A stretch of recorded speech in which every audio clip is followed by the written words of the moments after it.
जय झूलेलाल दोस्तों, मां मुस्कान आहूजा और तव्हांजो स्वागत आहे मुंहिंजे चैनल हुनर मुस्कान का सिंधी ते। जय झूलेलाल दोस्तों, अॼु मां तव्हांखे ॿुधाईंदसि त जेका सर्व पितरनि जी अमावस्या हूंदी आहे मीन्स श्राद्ध जो आख़िरी ॾींहुं, उन में असां पितरनि जे निमित हिकु ॾीओ ॿारींदा आहियूं, जंहिंसां पितरनि जो मोकिलाव बि कंदा आहियूं और पितरनि खां असां माफ़ी बि घुरंदा आहियूं जीअं घर में सुख शांति हुजे। त उहो ॾीओ कीअं ॿारिजे मां तव्हांखे ॿुधाईंदसि अॼु। इहो ॾीओ शाम जो घर जे ॿाहिरि ॿारिबो आहे। हिकु थाली खणंदासीं, उन में पेपर या कार्डबोर्ड रखंदासीं, उन जे मथां फुल्को रखिणो आहे और मथां चौमुखो ॾीओ रखंदासीं जेको अटे मां ठाहियो वेंदो आहे। उन में हाणे विझंदासीं तेल।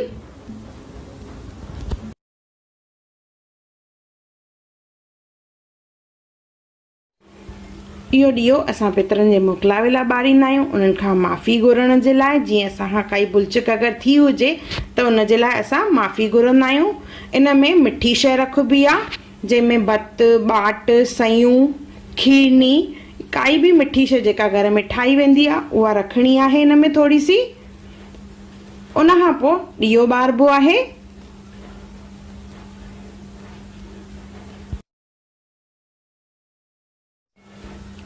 अचो ॾीओ ॿारियूं था पिया।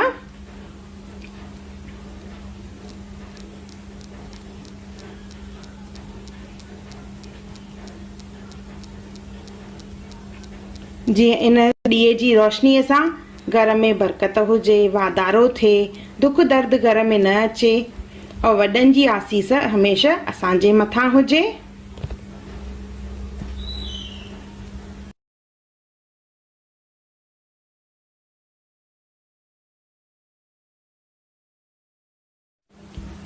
ॾीओ ॿारण खां पोइ जल जो छंडो हणणो आहे, त हथ में थोरो सो असां जल खणंदासीं यानी पाणी, और उनखे थालीअ जे चौधारी असांखे घुमाइणो आहे।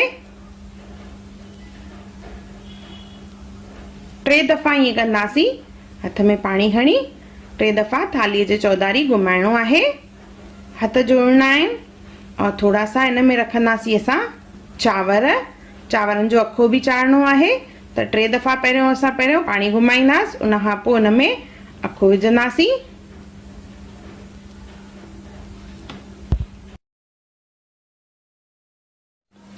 सभु घर जा भाती अखो विझी करे हथ जोड़ींदा आहिनि और चवंदा आहिनि असांखां काई बि भुलचुक थी हुजे श्राद्ध में त असांखे माफ़ कजो और देव पित्र मोकिलाओ, ईअं चइबो आहे, देव पित्र मोकिलाओ।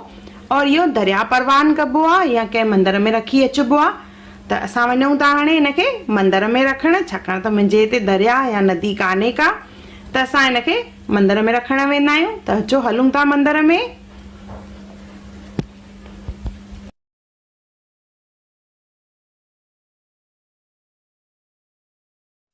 मंदर में वञण महिल ॻाल्हाइबो न आहे, ना ई पोयां ॾिसबो आहे।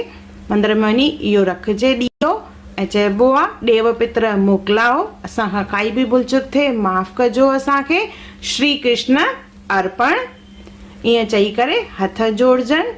इहो ॾीओ ॿारण सां घर में सुख शांति वाधारो हूंदो आहे, दुख दर्द कॾहिं न ईंदो आहे घर में।